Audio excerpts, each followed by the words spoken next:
geçiremedik. Anayasa değişikliğini yapamadık mecliste. Şimdi arkadaşlarımız Başbakan Sayın Ersan Saner'i deniyorlar. Hazır mı Başbakanımız? Arıyorlar şu anda ama ulaşmaya çalışıyorlar. Evet. Ersan Bey hazır olunca kendisini bağlayacağız ama Aynen. görüntü de veremiyoruz size. İlginç bir durum yaşandı dün gece. Bugün Diyalog Gazetesi'nin 1. sayfasında bir fotoğraf var. O fotoğraf gerçekten konuşan fotoğraf.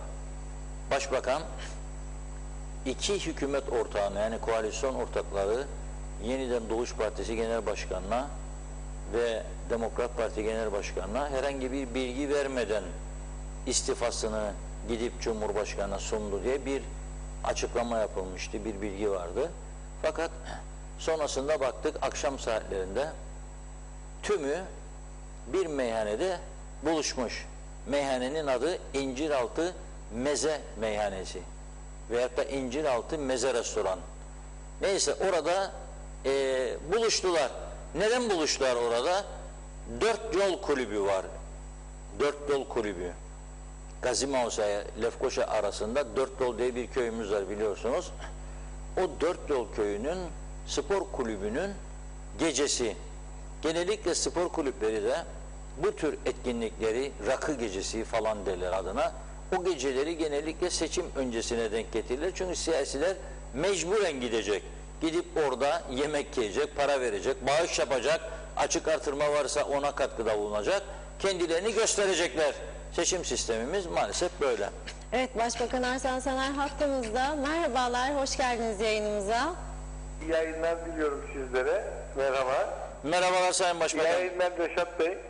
Evet, beklenmedik bir çıkış yaptınız. Yani hükümetin istifa etmesini hiçbirimiz beklemiyorduk. Seçime kadar gidecek diye düşünüyorduk. Hele kurultayınız da var. Siz meclisin toplanamamasına mı tepki olarak böyle bir karar aldınız? Yoksa ortaklarınızın tavrına mı? Çünkü dün Bakanlar Kurulu toplantısı bekleniyordu ve bu toplantıda sanayi bölgesindeki arazi meselesi de, hani Eren Arıklı Bey Su ve Jeoloji Dairesi'nin kullanımındaki araziyi alıp özele verdi. Bununla ilgili uzlaşmazlığın dün Bakanlar Kurulu'nda ele alınmasını bekliyorduk. Tarım Bakanı ile Ekonomi Bakanı arasında. O uzlaşmazlık mı size etkiledi? Kısaca biraz bundan bahsedelim isterseniz. Şimdi tabii ki Sayın Akar, öncelikle şunu söyleyeyim. Hükümet etmekte gerek arkadaşlar arası ilişkiler, gerek ailevi ilişkilere benzetirim ben hep. Her zaman arkadaşınızla bile dört dörtlük anlaşmanız mümkün değildir. Keza evde, aile ortamında da ara sıra bazı sıkıntılar olur ama önemli olan o harmoniyi sağlayıp birlikteliği sürdürebilmektir. Dolayısıyla tabii ki doğrudur ifade ettiğiniz. Ben biliyorsunuz mizaç itibariyle de böyle çok şikayet etmem. Çünkü hiçbir mazeret başarının yerini tutamaz sözcüğüne çok inanan birisiyim. Ama hükümet ortaklarının da hükümet ederken aramızda bazı sorunların oluştuğu ifade ettiğiniz sanayi bölgeleri ile elektrik kurumu da bunların başında gelen konulardan. Ama şimdi bunları şikayet etmeye yerine bir başbakan olarak uzlaşıcı formüllerle bunları hep nasıl çözelim, nasıl tolere edelim diye de uğraştım ve çaba gösterdim bugüne kadar. Onu da ifade edeyim. Tabii bunun yanında nisap sorunu biliyorsunuz. Yani bu edinmiş olduğum siyasi ahlak ve siyasi etik kurallar gereği de sayınızın 25 olması durumunda halka hizmet götürme anlamında çok ciddi sıkıntılar yaşanır. Bu mümkün değil. Bu mümkün olmaz artık. Böyle bir durumda hiç olayı sarsaklamadan iade etmenin de en doğru sistem olduğuna inananlardanım ve hayat boyu hep inandığım şeyleri yaptığım için dün itibariyle görevi Sayın Cumhurbaşkanıma istifamı götürüp istifamı sundum. O da bugün kabul edip yeni hükümet kurulana kadar bana görevde kalmam için yeni bir yazı tevdi etti. Ve şu anda hükümetimiz yeni hükümet kurulana kadar görevinin başındadır. Evet. Ortaklarınız şikayet ettiği haberleri olmamış. Televizyondan öğrendik biz de dediği. Şimdi onların da artık bazı şikayetleri olsun. Hep bizim şikayetlerimiz olacak değildi ya. Evet, siz de onlardan şikayetçiydiniz bazı konularda, değil mi? Yani ben hiç konuşmasam da mutlaka problemlerin olduğunu az önce ifade ettim. Evet. Peki tabii artık meydanlara çıkacaksınız. Meydanlarda herhalde konuşacaksınız da biraz bize böyle bir torpil yaparsanız konuşalım. Bu arazi meselesi çok etkiledi mi siz? Yani Ben arazi meselesinde de tavrımı koydum. Devlete ait arazilerin mutlak surette, özellikle de gelişimin olduğu bölgelerde halkın kullanımına kalması için korunmak zorundadır. Bunu da çok net bir şekilde Sayın Bakan'a ifade ettim ve devlete ait kısmın mutlak surette ayrılarak devletin kendisine kalması için de gerekli çalışmanın yapılması gerektiğini söyledim. Peki şimdi siz istifa ettiniz, Cumhurbaşkanı da göreve devam verir size ta ki yenisi kurulsun. Yeniden görevin size verilmesini bekler misiniz? Herhalde bugün aranızda Cumhurbaşkanı biraz konuştunuz bu konuyu. Size verilmesi... Evet, Sayın Cumhurbaşkanı tabii tüm siyasi partilerle değerlendirme yapacak. Tamamen takdir kendisinindir. Ama bu parlamentoda böyle kolay bir yeni hükümet modeli çıkması benim aritmetik olarak mümkün olsa da realistik olarak baktığımda bunun mümkün olmadığını görüyorum. Dolayısıyla Sayın Cumhurbaşkanı'nın takdirleri hangi konuda gerçekleşirse biz de ona göre parti meclisimizi toplayıp bu konuda bir karar üreteceğiz. Meclisten bir hükümet modeli çıkmayacak dediniz. Yani çıkmaz haliyle. Çünkü zaten denediniz bunu. Bu durumda erken seçimin 6 Şubat'tan daha da öne çekilmesi söz konusu olabilir mi? Vallahi kesinlikle olabilir. Bizim için 6 Şubat tarihi zaten en uygun tarih olduğu içindir okulların tatil olmasından dolayı ama bence en erken seçim tarihi de bizler için, ülkenin geleceği için de çok faydalı olur diye düşünüyorum. Aralık olabilir mi sizce? 6 Aralık telaffuz etti dün Erhan Arıklı Bey. 6 Aralık çok zor olur. Çünkü bizim kurultayımız var. Onu yapmamız mümkün değil ama daha farklı tarihler konuşulabilir. Yani bu yıl bitmeden olabilir mi yıl Aralık sonuna doğru? Mümkündür, mümkündür. Tabii ki buna muhalefet partilerinin de onay vermesi lazım. 26 kişi istersiniz erken seçim tarihi belirlemek için. Dolayısıyla bu mümkün. Zaten ben bugün Cumhurbaşkanlığı çıkışta da açıkladım. Biliyorsunuz erken seçim tarihinde muhalefetle uzlaştık aslında Sayın Meclis Başkanımızın düzenlemiş olduğu toplantıda ama seçim yasakları konusunda anlaşamamıştık. Ve demişlerdi, onlar tabii halka popülizmle yaparak, işte Ulusal Birlik Partisi bu süreçte sosyal konut arazisi dağıtacak, bankalardan kredi dağıtacak, vatandaşlık yapacak ve benzeri suçlamalar. Ben de şimdi diyorum ki gelsinler, kurultay biter bitmez seçim tarihinin başlaması için gerekli tarihi birlikte üretelim. Bizim öyle yasal olarak 60 gün önce seçim yasakları başlarken bunu 90 gün çekelim ve UBP'nin elini kolunu bağlayalım noktasına UBP asla gelmez. Ben hiçbir şekilde buna imkan yaratmam. Ama şimdi isterlerse buyursunlar. Kurultay biter bitmez 60 gün sonra seçim tarihini belirlemekte Ulusal Birlik Partisi'nin hiçbir sıkıntısı olmaz. Siz Ulusal Birlik Partisi kurultayının da erteleneceğine ilişkin iddialar var bu durumda. Öyle bir beklenti olabilir mi? Yani Reşat Bey, ben göreve geldim geleli hep bu kurultayı erteleyeceğimi söylüyorlar. Ben de inatla ve ısrarla bu kurultayın yapılacağını söylüyorum. Şu anda da bu kurultay ne pahasına olursa olsun yapılacaktır. Çok çalışamadınız siz. Şansınızı nasıl görüyorsunuz? Yani hep hükümet işleri Vallahi uğraştınız. doğru, şu anda da başbakanlıktayım. Çalışamadım doğru ama elimden geldiğince üyelerimle bir araya gelmeye çalışıyorum. Akşamları organizasyonlara katılıp bunları yapmaya çalışıyorum ve bunu da devam ettireceğim. Ama ben Ulusal Birlik Partilerinin her zaman başbakanına sahip çıktığını bildiğim için bu dönemde de sahip çıkacaklarına yürekten inanıyorum. Yani şanslı görüyorsunuz kendinizi. Üyeler sizi destekleyecek yani. Tabii ki. Evet. Peki şimdi hükümet istifa etti. Acaba aybaşı maaşlar ne olacak? 13'ler ne olacak diye müthiş bir dedikodu fırtınası var kamuoyunda. Ay sonu maaşları ödeyecek para var mı kasada, maliyenin kasasına?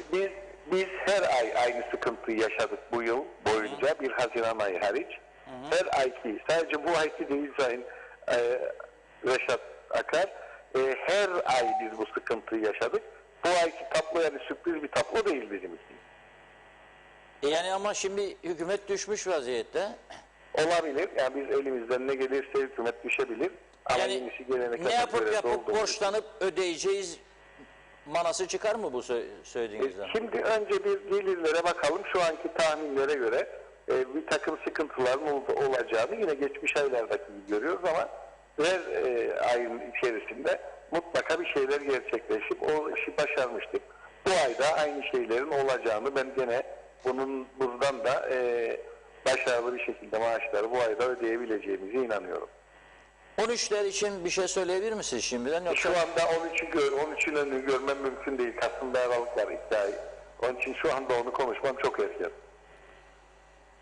Tabii ama bu arada birçok banka aylar öncesinden 13'leri dağıttı. İnsanlar aldı. Ne olacak bu iş? Siz önümü göremiyorum diyorsunuz. Yani devletin bu konuda yani 13. maaşı ödememe gibi bir düşüncem yok. Geçen yılda göreve gelir gelmez biliyorsunuz 13. maaşlar hep tartışılırken 13. maaşı Anavatan ziyaretinden hemen sonra gerçekleştirmiştim. Evet. Ama şimdi Dolayısıyla kurultay sonrası yeni 2022 protokolünü görüşürken bu konuyu da enine boyuna masaya yatırıp tartışacağım. ama yani siz hükümette olmayabilirsiniz yani aralığa kadar değil mi? O zaman benim yani şu anda olsam benim söyleyeceğim bağlayıcı hiçbir şey olmaz. Hükümette olup olmamak değil. Hükümetlerin görevinin ne olması gerektiğini söylüyorum. Çünkü siz dediniz ya 60 gün yani kurultaydan sonra seçim o Aralık Evet. sonuna olabilir dediniz. Evet. 13'lerde genelde Aralık sonu veya Ocak başı ödendiğine göre bir sıkıntı ortaya çıkabilir. Ben öyle görüyorum. Siz tabii bir siyasetçi için kolay değil ödeyeceğiz kesinlikle demesi. Çünkü normal maaşı ödeyemiyorsunuz zaten zorlanıyorsunuz. Siz de söylediniz her ay benim çektiğimi bir ben bilirim bir de Allah bilir dediniz. Bir de Maliye Bakanımız bilir. Yani Maliye Bakanı'na hakkımı vermem lazım. Maliye Bakanı ile birlikte Maliye Bakanı da zaten zayıf bir arkadaştı. Bayağı baktım hani bir tabir var ya bir deri bir kemik kaldı derler. Çok zayıfladı Maliye Bakanı gerçekten herhalde. Ama Dursun Bey'in mizacı o zaten. Sizde kilo kaybı var mı bu arada? Aksine elinde kilo artmaz. Siz kilo alıyorsunuz galiba. Evet. Bazı insanlar stresten kilo alır, bazıları da kilo verir. Şimdi Sayın Başbakan bu kurultayda eğer ki tabii kazanacağınıza inanıyorsunuz. Ben de bir insan şey üzerine tahminler üzerine geleceği belirlemez doğrudur da ama şöyle bir şey olabilir. Yani eğer kazanmazsam siyasi hayatıma şöyle yön vereceğim, böyle yön vereceğim diyebilirsiniz. Yani başbakan çıkmazsanız kurultaydan yani parti başkanı milletvekili adayı olacak mısınız? Şimdi Reşat Bey varsayımlarla hareket etmek İşte çok doğru değil diye inanıyorum. Cevabı, evet. Çünkü siyasette bazen 24 saat bir yıl çok kısa bir süre, bir saniyenin, 3 saniyenin de bitmez uzun bir süre olduğunu ben yaşayarak görmüş bir kişiyim. Özellikle Kıbrıs Türk Hava Yolları'nın batma sürecinde 30 günlük bakan iken. Dolayısıyla çok erken bu konularda erken görüş ortaya koyup kendinizi bağlamanın hiçbir anlamı yoktur diye inanıyorum. Parti şu anki milletvekilleri içerisinde partinizin şu anda 18 milletvekili mi var? 19. 20 ama Hüseyin Bey adalık dışında biliyorsunuz. Hüseyin Bey ile birlikte 19 yani. 20. 20. Onunla da zaten konuştunuz. Bu 20'nin yarıdan fazlası bu kurultayda sizin yanınıza yer alacak diyebilir miyiz? Öyle diyebilirim. Yarıdan fazlası. Evet. Peki siz bu milletvekilliği, sizi destekleyecek olan milletvekillerine bakanlık gibi bir şey oldu mu teklif? Öyle dedikodular duyuyorum da.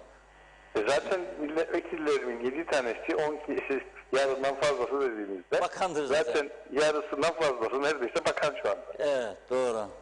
Bazı çünkü bayanlar vardır bakanlık bekliyordu. Hatta yani çok üzülenler oldu son kabineyi siz kurduğunuzda. Evet. Onun için yani sordum ben size böyle bir olasılık var mı, destek var mı size diye. Hükümetinizin bugüne kadar tam saydınız mı kaç gün başbakanlık yani istifa gününe kadar? Vallahi herhalde bugün tam 10 ay. 10 ay. Bu 10 ay içerisinde en iyi icraat şunu yaptım, bunu yaptım ne söyle? Bir iki başlık söyleyebilir misin? En iyi icraat ne oldu? Vallahi en iyi saat birkaç tane söyleyebilirim. Kuzey Çevre Yolu birincisi Lefkoşa'daki. baktığımızda. Onu Türkiye ekibi yapmıyor mu burada? Biz Kuzey Kıbrıs Türk Cumhuriyeti hangi dönemde kendisi yol yaptı onu bana söylerseniz bu sorunuzun cevabını daha net veririm. Anladım. Bütün Hepsi altyapı yatırımları biz yani şimdi Türkiye ekibimiz her zaman yanımızda. Anladım. Evet. Kuzey Çevre Yolu bir önemli olarak proje. Şu anda sizin Vadiliye, sizin köyünüz olan Vadiliye veyahut da Gazikli'ye giden yolu da biliyorsunuz herhalde. Ne kadar zamandır yapılmamış bir yoldu. Evet. Herhalde 74'ten bugüne kadar. Aynı şekilde Ziyamet'ten Kaleburnu, Avtepe Kaleburnu Dip Karpaz'a gidecek olan yol başladı. Bu dönemde baktığımızda. Evet. Lefkoşa'ya 700 kişilik yeni bir tane meslek okulu temeli atıyoruz. İnşallah tamamen kendi kaynaklarımızla. 10 tane yeni okul açtık.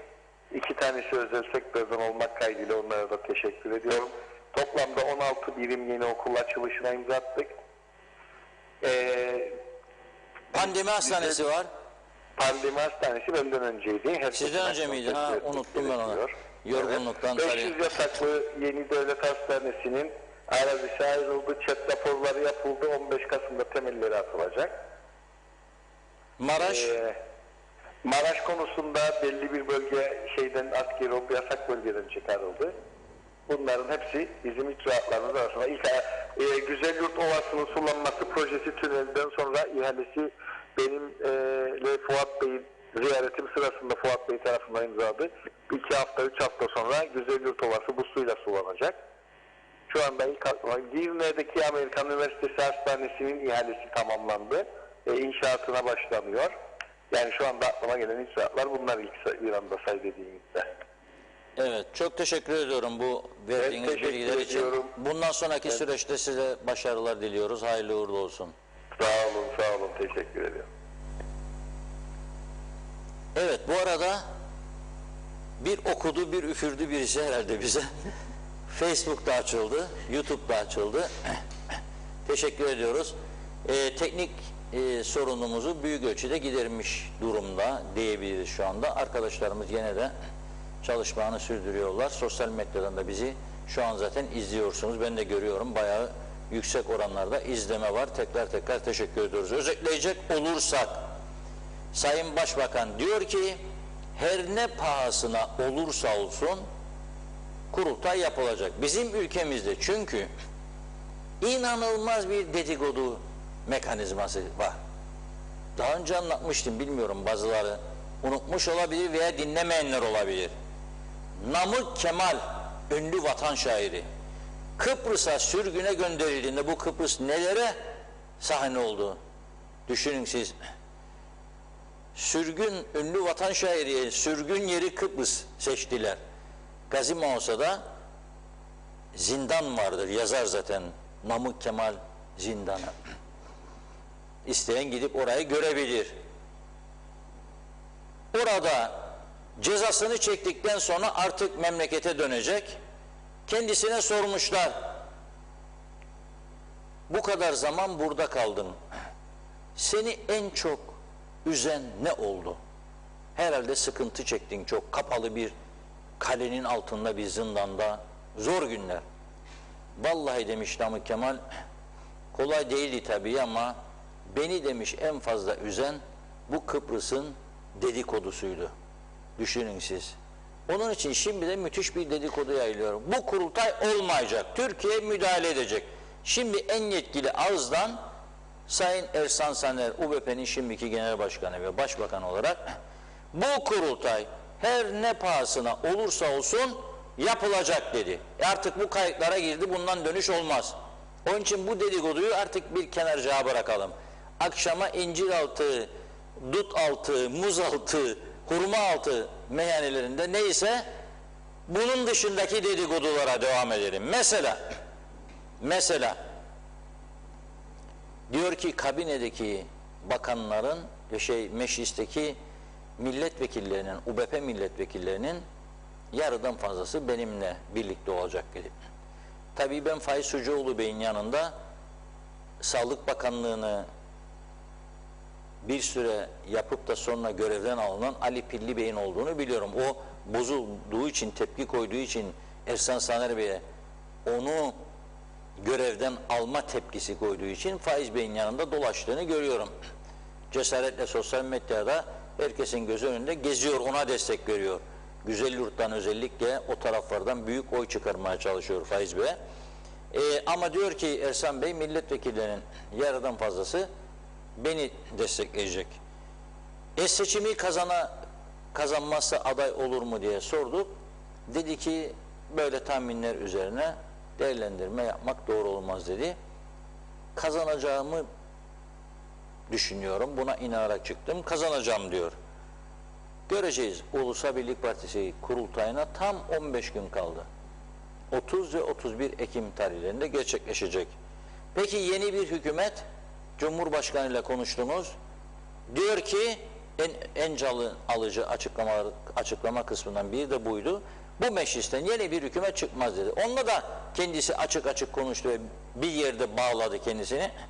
Dolayısıyla diyor seçimdir diyor çare. Peki seçim 6 Şubat konuştuydunuz. Daha erken olur mu? 6 Aralık mesela önerdiği Erhan Arıklı Bey yok dedi. 6 Aralık olmaz ama Aralık ayı sonu bu seçimler olabilir. Muhalefet varsa biz de varız dedi.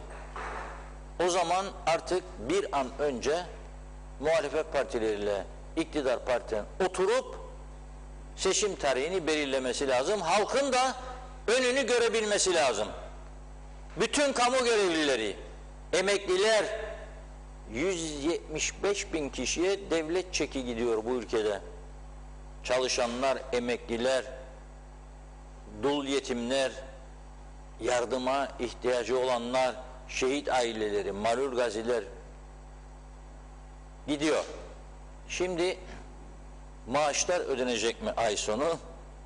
İlk dedi ki bir takım sıkıntılar görüyorum dedi. Olabileceğini görüyorum dedi. Ama diye devam etti Sayın Ersan Saner. Daha önceki aylarda da hep böyle olurdu dedi. Ama Maliye Bakanımızla birlikte uykusuz günler geçirerek, canla başla çalışarak maaşları bir şekilde toparlayıp ödedik dedi. Tabii geçen ay bayağı borçlanmalar oldu gene piyasadan. Demek istiyor ki ay sonuna kadar biraz zorlanma da olsa bu parayı bulup ödeyeceğiz diyor. 13'ler ne olacak? Tabii şimdi aslında çok kritik bir sorudur bu. Şu anda halen hem başbakan hem parti genel başkanı ama aday parti genel başkanlığına. Şimdi yeniden aday olan bir şahıs bu sene 13'leri ödeyemeyeceğiz derse zaten ilk cezayı partililer verecek kendisine. Ne demek ödeyemiyorsun? O zaman oy yok. Onun için bunu söyleyemedi Sayın Ersan Saner. Aslında bu soruyu ben de sorduktan sonra keşke sormasaydım dedim. Çünkü kendimi onun yerine koydum. Oy beklerim. Oy bekleyenlerin ezici bir çoğunluğu UBP'liler ya emeklidir ya kamu görevlisidir. Hele emekliler üst düzeyde görev yapmış terfiler UBP iktidarları döneminde memur iken bir anda müdür, daha sonra müsteşar, öyle emekli çıkanlar var. 45-50 yaşından beri emeklilik yaşayanlar var. Bunlar 13. almayacağını duyarsa elbette oy vermezler. Onun için o da bu konuda içinden geçeni söyleyemedi diye düşünüyorum. Nasıl geçen defa Ankara'ya gittik, protokolü erken yaptık da aldık parayı geldik, gene bu yapılabilir dedi. Ama kendisi oradaysa, seçimler Aralık sonu yapılırsa zaten kim gidecek Ankara o da belli değil. Yani kendisi UBP iktidarı mı olacak, CTP iktidarı mı olacak, koalisyonlar olacak tabii. Kim kiminle koalisyon yapacak? Dolayısıyla kolay bir konu değil. Onu da diyor Ankara ile görüşeceğiz. En başarılı içtihatları sordum kendisine göre. Kuzey Çevre Yolu dedi. Tabii Türkiye yapıyor dedim ben. Hepsini Türkiye yapmadı mı zaten dedi. O da doğru. Hastaneyi Türkiye, bütün yolları Türkiye, savunma masrafları Türkiye, eksildik cari bütçeye maaşları ödeyemiyoruz Türkiye. Ondan sonra Türkiye ne seni ne paranı diyenler var. Bu güzel değil. Bir elini böyle birazcık çekerse nelerin olabileceğini ben düşünmek dahi istemem. Ama ana evladın üstünden elini çeker mi? Çekmez. Şarkısı vardır biliyorsunuz, ağlarsa anam ağlar diye. Anamızı da biz maalesef çok ağlattık bu kadar senedir. Habire ver ana, ver ana, ver ana. 3 senede 3 tane hükümet kurulabilse 4.'sü gelecek. 10 aydı, tam diyor 10 ay oldu diyor. 10 ayda başbakan mı değişir ya? 10 ayda başbakan, hükümet mi değişir? Değişince sorunlar orada kalır. Yani durum böyle. İlginç bir durumla karşı karşıyayız ve Funda Hanım'a geçiyorum çünkü Funda Hanım bakıyor. Bu arada gerçekten çok teşekkür ediyorum. Bu yaşadığımız teknik sorunlara rağmen mesajlar yağıyor başlar başlamaz Facebook. Dolayısıyla bir yerden başlayalım. Aynen öyle, hızlıca başlayayım. Cengiz Han Refikoğulları iyi yayınlar dilemiş. Mehmet Kurtulmuş da yazdı. Sibel Serin iyi yayınlar diliyorum. Facebook'ta yayın başladı. Kolay gelsin. Arıza her yerde olabilir. Üzülmeyin. Biz başlayıncaya kadar bekleriz diyor. Hiç sorun değil. Şefika Durak'ta iyi yayınlar, geçmiş olsun. Üzüldük ama çok şükür erken düzeldi. Memnun olduk. Size her zaman, sık yazamasam da her zaman takip ediyorum. Ben de eşim de iyi yayınlar dileklerimle diyor Şefika Hanım. Gürkan Giritli başkanlık sistemi kaçınılmazdır dedi. Evet, Ulus Baren'in sorusu cevaplandı. Kurultay olacak. Hasan Nihat Erdoğan sine-i millete dönülüyor mu seçime kadar diye sormuş. Gürkan Giritli döviz uçtu gidiyor. Natalya Dede evet, şöyle yorumlayayım. Daha fazla yıpranmadan UBP istifa etti hükümetten. Erken seçim olsun diye düşüncem bu yönde diyor Natalya. İzzet Kahraman, Sayın Reşat Bey 1 numara oldu. 47 yıldır TRN'si duvara vurdu. Federe devletin bedelini öderler. Bunu hatırlatma zamanı da geldi demiş. Orhan Aslan, yani pasta bölüşülemedi diyor. Biraz da biz şikayet edelim derken akıllarımıza bugün mü geldi? Halkın en az yarısının uykudan uyanması lazım, yoksa gidişat hiç iyi değil demiş.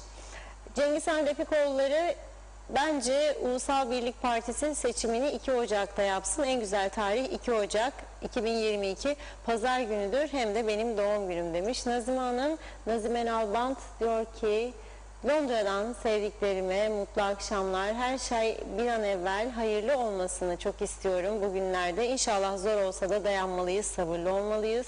Sabrın sonu selamettir. İnşallah belki bugünlerin arkasından aydınlık günler olmasına duacıyım, saygılarımla yazdı. Hasan Nihat Erdoğan, UBP dışında 30 var, vekillikten istifa edin, seçime kadar bari seçime hazırlanın diyor. Sayın Eker, selamlar, bozuk siyasette bir ömür yedik. Yine de seher yolundan dönmedik. Allah akıl vermedikçe yurtta bereket olmaz. Evet, bakalım. Fatih Aztekin iyi yayınlar dilemiş. Gürkan Girit'le Halk Meclisi'nden haber var mı diye soruyor. Vedat Özkan, Funda Hanım, Reşat Bey, bir ülkede maaş ödenebilecek mi diye konuşuluyorsa vay ülkemin haline, siyasal zihniyet değişmediği sürece hiçbir parti ülke yönetiminde başarılı olamaz yazmış. Manolya Hasan Şahin, en sonunda bu kadar sakin bir insanı da kızdırdınız. Başbakan da etten kemikten yani demiş. Mehmet Kurtulmuş, hükümetçilik çocuk oyuncağı oldu. Kuzey Kıbrıs Türk Cumhuriyeti en güzeli başkanlık sistemi. Çağatay Donlar, Ersan Saner kilo almış diyor. Yemeklerden çıktığı yok, tabii kilo alır demiş meyhanelerden. Tarkan Şanlı da eleştiriyor Başbakan Ersan Saner'i. Bizim boğazımızdan geçecek onu da yer yazmış. Ahmet amca, kralsın Reşat Baba, o kuzey çevre yolunu nasıl özetledin diyor. Mehmet İnancı, hoş vakitler değerli dostlarım, hayırlı yayınlar diledi. Özeş Oğuz da başbakanı eleştirmiş. Türkiye'nin yaptıklarını hep kendi yapmış gibi göstermeye çalışıyor yazdı o da. Sayar Aker, Maraş'ı açtılar, etrafını ranta kaptırdılar. Gürkan Giritli, çok güzel bir ülke Kuzey Kıbrıs Türk Cumhuriyeti dedi. Metin Maraş Ali, hoş vakitler, kolay gelsin diyor. Vedat Özkan, Kuzey Kıbrıs'ta büyük yatırımların hepsini hükümetin başbakanı söylüyor. Her ay Ankara'ya gidip bütçe açığımız var deyip para alan hükümetler. Peki Reşat Bey, bu hükümetler Kuzey Kıbrıs'ta neyi yönetiyor? Daha doğrusu niye yönetmiyorlar diye sormuş. Mehmet İnancı, da Reşat Bey'e bir sorusu var. Sizce bu ülke iyi bir yönetimle, mesela sizinle kaç yılda düzlüğe çıkar diye sordu. Hasan Nihat Erduran, evet, bölünmüş Lefpaşa Girne yolu, Lefpaşa Güzelyurt yolu, Ercan Nalbantoğlu'nu, 3. sınıf tüm yolları biz karayolları yaptık. Türkiye'de master plandaki kendine düşen yolları yaptı. Tüm muafiyetler, sağlık oturma izinleri, ocak tahsisi, istimlaklar da Kuzey Kıbrıs tarafından yapılır master plan uygulamalarında diyor. Ulus Barani Saner Türkiye'nin yaptıklarını saydı. Hükümeti içerisinde olan Adapas Covid testlerinde yapılan yolsuzluklardan bahsetmedi demiş. Aysin Öztrak iyi yayınlar diliyor. Teşekkür ediyoruz. Gökhan Giritli 75 bin Reşat Bey demiş. Vesile Sönmez Cihan da iyi yayınlar diledi. Emin Özatilla, Reşat Bey dediğiniz gibi gerçekten dedikoduda, yalancılıkta bir numarayız. Reşat Bey meyhaneye içmeye gitmiş, kime ne dedikodu yaparlar, çoluk çocuk içer kaza yapar, halkımız da öyle restoranlarda yer içer, başbakana mı fazla diyor, eleştirmiş de bunu laf ettiler. Erol Hasan Avustralya'dan yazdı, iyi yayınlar diliyor, teşekkür ettik. Vedat Alagöz, sonsuz tebrikler, tartışılmaz bir numarasınız, size rakip yok, güvenimiz sonsuz, teşekkürler 2020, sağ olun demiş. Fikret İpekçioğlu da Londra'dan iyi yayınlar diliyor. Hasan Nihat Erduran, Türkiye ambargo uygulanmaz, Avrupa Birliği kuralları uygulanır, sağlık sertifikalı ürün kalite belgeli her mal Mersin gümrüğünden geçer ve transitte ihraç edilir. Ambargo direkt ulaşımsızlıktır. İndir bindirle ticaret, turizm yapılmaz. Yapanla da rekabet edilebilirliğimiz olmaz. İnsanlık suçudur bu ambargo ve izolasyonlarda. Ama ne çare, bizde birlik beraberlik yok. Üzgünüm demiş. Turgay Hilmi Nürnberg'ten sevgiler, iyi yayınlar diliyor. Yusuf Tuncer Barkut, devlet çalışanlarının maaş ve ücretlerini ödemekle yükümlüdür demiş. Yasal zorunluluk olduğu unutulmamalı, saygılar diliyor. Necdet Mavi Gözlü, Kuzey Kıbrıs Birleşik Afrika Pakistan Cumhuriyeti'nden yine iyi yayınlar diledi. Programı yine kaçırdık. Yarın inşallah buluşmak umuduyla diyor. Bugün çok kaçırmadınız Necdet Bey. Biz de bayağı bir geç başladık maalesef. Evet, Emine Özatilla, çok teşekkür ediyorum Emine Hanım, çok naziksiniz. Mehmet İnancı, skandallar ülkesi cennet adamızda, her taraf batmış olan ülkede 13. maaşların stop edilmesi gerekir. Türkiye 7 yıldır günden güne fakirleşmektedir Reşat Bey diyor. Evet, Gürkan Giritli, 13. maaş yine ödenir, yasal haktır, parada bulunur demiş. Hasan Çakıcı, biz ya Anastasyadis'i yönetsin ya da Tayyip Erdoğan bizi bunların elinden kurtarsınlar da diyor. Kim yönetirse yönetsin, kralsın Reşat abi demiş. Ömer Bozkara vezirler hükümeti elektrik çarptı yazmış. Bakıyorum Hüseyin Koltan, hayırlı günler, Doğru Haber'in adresi ekranlarımıza hoş geldiniz. Hoş vakitler dilerim. Ağzınıza ve yüreğinize sağlık, saygı ve sevgilerimle sağlıklı günler dileriz diyor. Son olarak Hasan Nihat Erduran'ın mesajı var. O da diyor ki olmayan parayla maaş ödenemez demiş. Evet, sözü Reşat Bey'e bırakıyorum böylelikle, buyurun. Şimdi olmayan maaşla, parayla maaş ödenemez, doğru bir sözdür. Aslında da yani bu maaş tartışması, yani demokratik bir ülkede maaşlar bu ay ödenecek mi diye bir tartışmanın yapıldığını ne duydum ne de gördüm. Ama bizim ülkemizde yıllardır maaşlar bu ay ödenecek mi, ödenmeyecek mi? Çünkü devamlı kriz var. Devamlı hükümetler düşüyor, hükümetler bozuluyor, bakanlar değişiyor, seçim oluyor. Yani bu kadar fazla hükümet değişikliği, bu kadar fazla seçim yapan bir başka ülke ben göremedim. Yoktur. Yani biz üstelik dünyanın diğer ülkelerinden farklıyız. Çünkü tanınmışlığımız yok. Biz farklıyız çünkü bize yasa dışısınız diyorlar. Biz farklıyız çünkü Avrupa Birliği kendi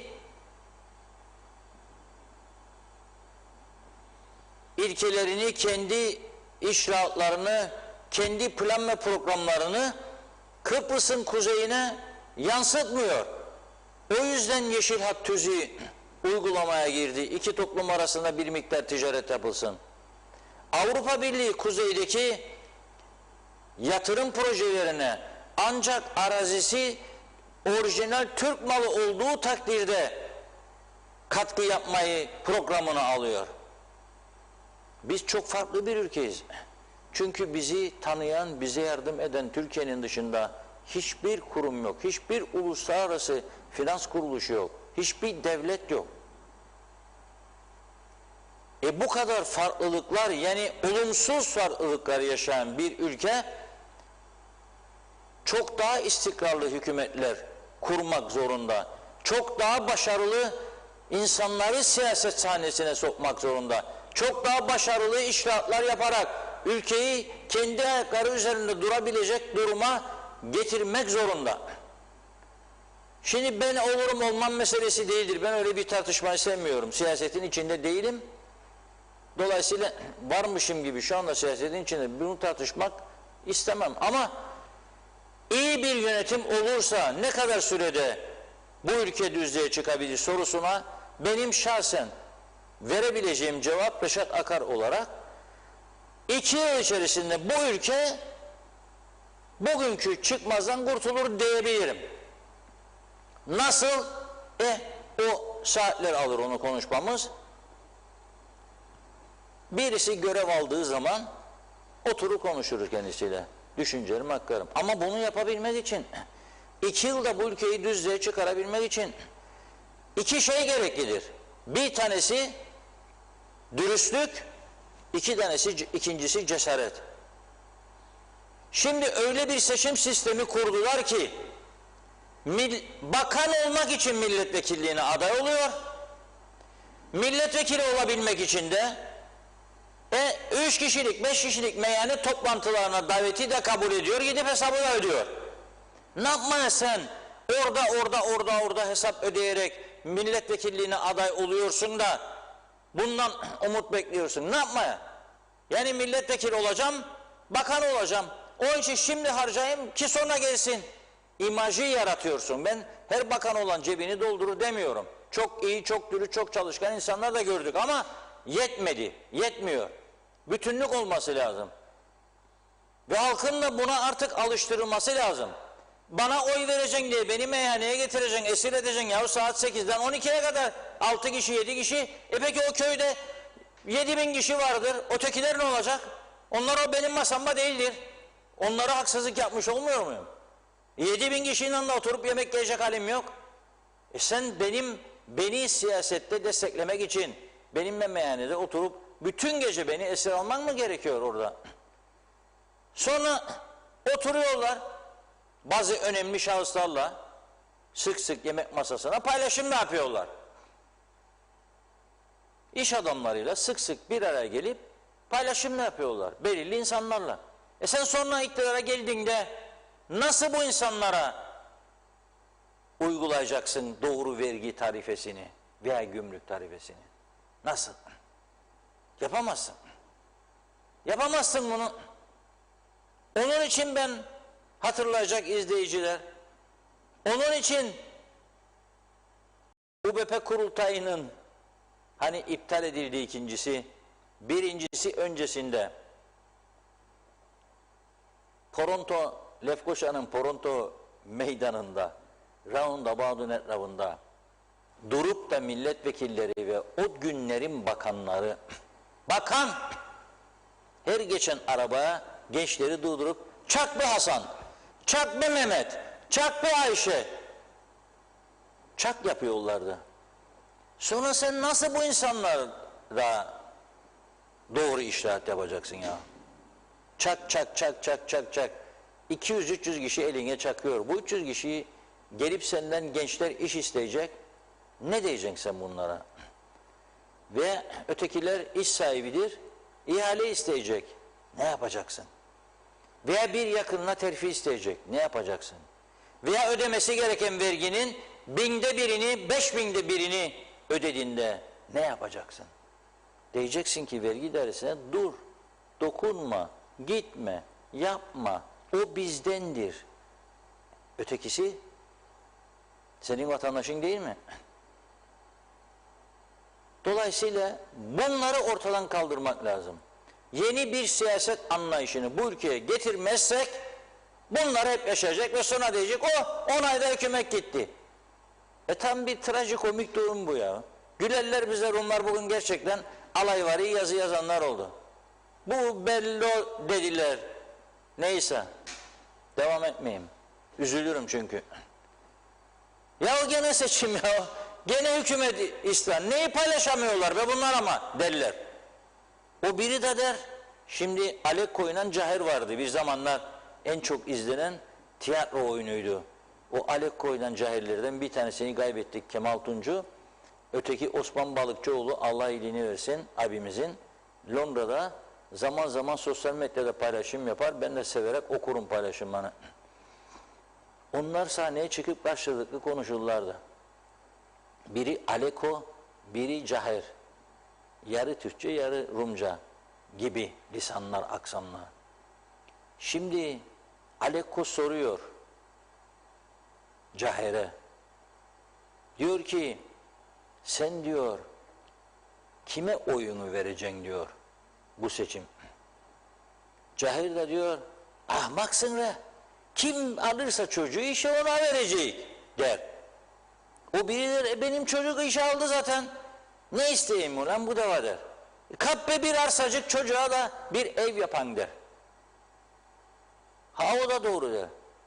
O biri de ya onunla da bitmez. Kardeşi çocuğum vardır. Mesaiyede oturur. Kuraklık parası verme yollar bu sene. İsteyeceksin mi kuraklık parasını diyor. O da doğru diyor. O bir de bizim kıç açığı diyor, gece işledirler diyor. Gündüzü alsınlar diyor. Evde çocuğu var diyor. Olmaz diyor. Gece işlesin. Herkes müdür olsun. Herkes bakan olsun. Aslında bugün size çok güzel bir röportajlar dizisi yayınlayacaktık. Ama bu teknik arızanın azizliğine uğradık. Yarın şimdiden bütün izleyicilerimize de buradan çağrı yapıyorum. Teknokrat bir hükümet kurulması halinde size bakanlık teklifi gelirse hangi bakanlığa talipsiniz? Hangi bakanlığı isteyeceksiniz? Yazınız lütfen. Yarın erkenden mesaj patlaması olacağını tahmin ediyorum. Erkenden yazmaya başlayın.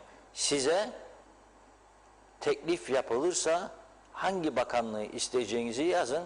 Bakarsınız olur tutar. Belli değildir bu iş. Bakın 10 ayda bir değişiyor zaten.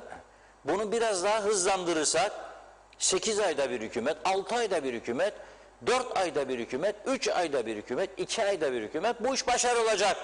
Yani Geniş Rekorlar kitabına girmemizi kimse engelleyemez. Milletvekili sayısı 50, ne bu 50 ya? Dünyaya ders vermemiz lazım. 500. Bakan sayısı 10'muş. Ne onu ya? 100, 150, 200 veya milletvekili seçilenlerin tümü. 500 lira bakanlık. İsim bulmak zor değildir, merak etmeyin. 500'den de Mercedes satar. Mesela ithalatçılar, güzel olur. Gomboslar, başkaları var. 500 tane Mercedes bir anda. Ekonomi uçar. BMW de alırlar isterlerse, hepsi Mercedes olmasın. Dünya Oto var, ondan alırlar. Alırlar babam, alırlar. Bazılarına Ford da eklerler isterlerse. Ama beğenmezler Ford ya. Mercedes, ona alışlar. Siyah olacak ve uzun kasa. Arka koltukta oturacak. Onun için 500 tane Mercedes uçurur burayı. Yani canlanır piyasa. Yarın yayınlayacağız vatandaşlarla olan söyleşimizi. Şimdi o yüzden söylüyorum. Bu ülke 2 yıl sonra ciddi bir yönetim olursa toparlar kendisini. Uçar demiyorum, toparlar. Maaşları ödeyecek miyim, ödeyemeyecek miyim sıkıntısı yaşamaz. Ama bir, dürüstlük lazım, 2 cesaret. Bakınız bugün meclis önünde toplandığı eylem yaptılar. Kimler? Belediye sendikaları. Başka kim? Belediye çalışanları, başkanlar da aralarında bazıları. Neden? Elektriklerini kesti elektrik dairesi. Şimdi burada elimizi vicdanımıza koyalım. Bize diyor ki 400 kusur, kaç paradan sonra kesiyorlar? 450 galiba. 450. Evet. Sizin kestiler mi hiç? Yok. Çok şükür. Kadar olmadı. Çok şükür. Şimdi diyor ki bize 450 liranın üstünde borcun varsa, ey Mahmut, ey Süleyman, ey Cemaliye Hanım, Sıddık Hanım, 450'nin üstü kesecek. Kestikten sonra da geleceksin şu, bir de bağlama parası vereceksin bize Ekisra'dan. Tamam, sen benim gariban insanımın elektriğini 450'yi geçti diye kesiyorsan, belediyelere ne izin verdin bu kadar zaman? O elektrik parasını ödeyemeyecek durumda olduğunu söyleyenler, nasıl oldu da bazıları saraylar dikti? Nasıl oldu da bazıları devamlı uluslararası festival adı altında yurt dışından 300-500 kişi bir yılda çağırıp işraat yaptığını gösterecek bana? Nasıl sürdürdü bunları? Neden o belediye başkanları oturup da meclisi bugün bunun için yürüyeceklerine aylar yıllar önce neden yürümediler? Çalışanlarıyla birlikte değiştirin bu ceza yasalarını. Daha 8 Türk lirası bir kamyon çöp dökene ceza kesiyorsunuz. Öyle bir yetkimiz var. 8.000 yapın bunu, para toplayalım da sıkırsa atsın bakalım. Yapmadınız. Yapmadınız. Ben bazı belediyelerin kamyonlarını görürüm. Döke saça çöp taşırlar. Üstünü kapatma, örtme gibi bir durum da yok. Da Avrupalı olacakmışık bu zihniyetine. Buna göz yuman bir yönetim mekanizması, bir idare anlayışı ne yapabilirdi bu ülkede? Ne yapabilirdi? Hiçbir şey. Şimdi olduğu gibi. Türkiye gelip bir şeyler yaparsa yapar. Yapmazsa hiçbir şey olmaz. Neden? Neden böyle? 450'nin üstü, ben elektrik borcu var, Şüküf Hanım'ın elektriğini keseceğim. Mahmut Bey'in elektriğini keseceğim. Ama belediye bana mazeret sıralayacak. Diyecek ki bu pandemi sürecinde sıkıntı ondan önce de ödemezdiniz. 20 sene 15 sene borçlu olan belediyeler var. Saray dikerken elektrik borcunu ödemediler. Saray dikerken sosyal sigorta yatırımını yapmadılar çalışanların. Ve kulağından tutup onları götürmediniz yargıya.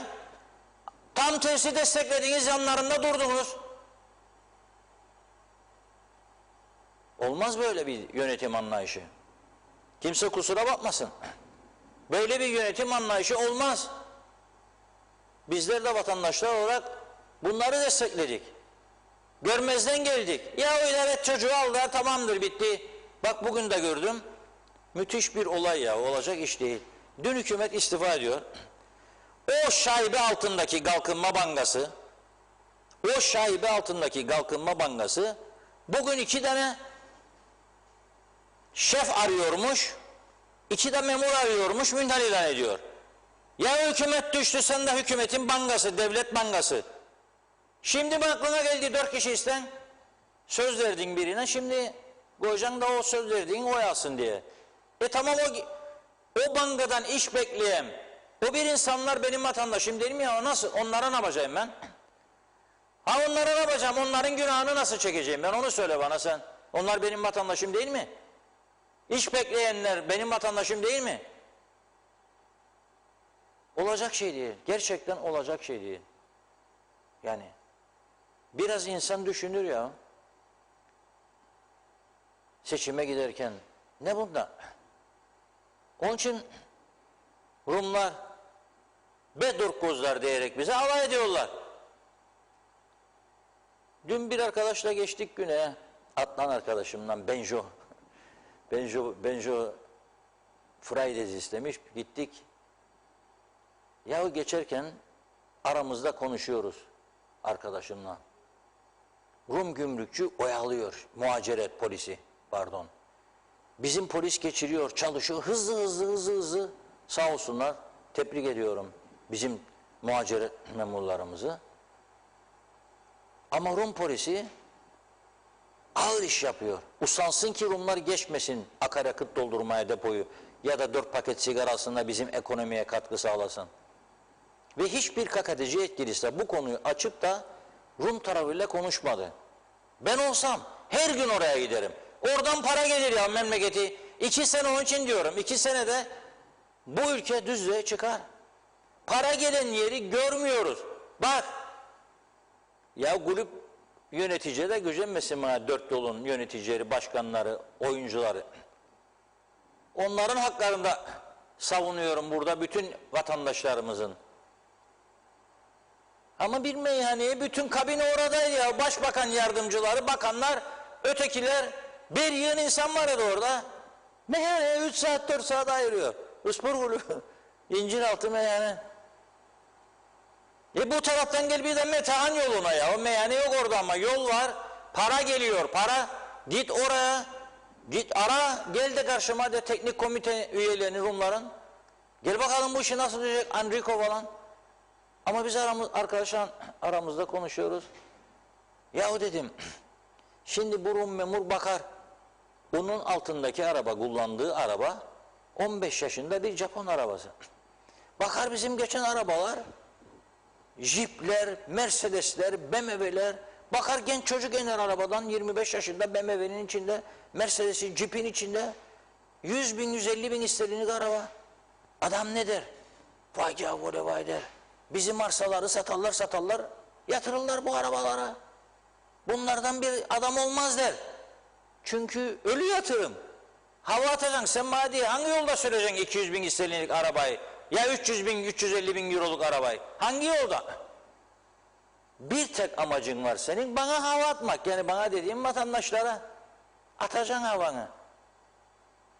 Bazıları da bayılır buna ama. Bazı bayanlar arkadaş seçeceklerinde onun arabası var diyor. Güzel mi? Güzel. Ona bakarak seçenler çok.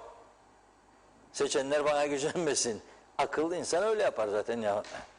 Şimdi benim bir tane 25 yaşında egzozu patlamış bir arabam olsa bakar mı bir bayan geçerken de oraya öf beder dumanları boğdu beni der. Ama bir tane 200 binlik değil mi bir tane güzel arabayla geçsem Jeep 160-170 bin isterlinmiş özel koltukları var içinde 7 kişi de oturuyor. O arabayla geçerken de tabii der ki bak bunda var bir şey. Arabaya 170 verdiyse bakalım daha neler var bunda der. Ve başlar yürümeye seninle. Bu hale geldik. Ama bir taraftan maaş ödenecek mi acaba ay sonu? Böyle bir devlette yaşarız. Bu mu oğlum istediğiniz? Buysa buyurun devam edin. Ona doğru geldik sonuna 10 ayda hükümet. Sordum. Ersan Bey diyor tam da 10 ay oldu bugün diyor. Vallahi billahi bundan daha üzücü bir durum olamaz. Kendi halimize gülerim ben. Daha üzücü bir durum olamaz. Onlar ne yapıyormuş Rumlar? Vaktimiz de daralıyor gittikçe değil mi? Bunların bana fenomene bakıyor çünkü haberleri okuyor. Beraber okuyor. Zaten haberdir bu. Bu daha güzel bir haber bülteni oldu şimdi değil mi? Bana hak veriyorsunuz. Hadi bunu da anladım öyle bitirelim. Biz bu tarafta şimdi bir de korku aldı beni. Teknecikte yakıt var mı yok mu? Gelecek mi gelmeyecek mi? Çalışacak mı çalışma? Vazgeçtim zehirden ha. Çıkan dumanlardan vazgeçtim. Ne olacak?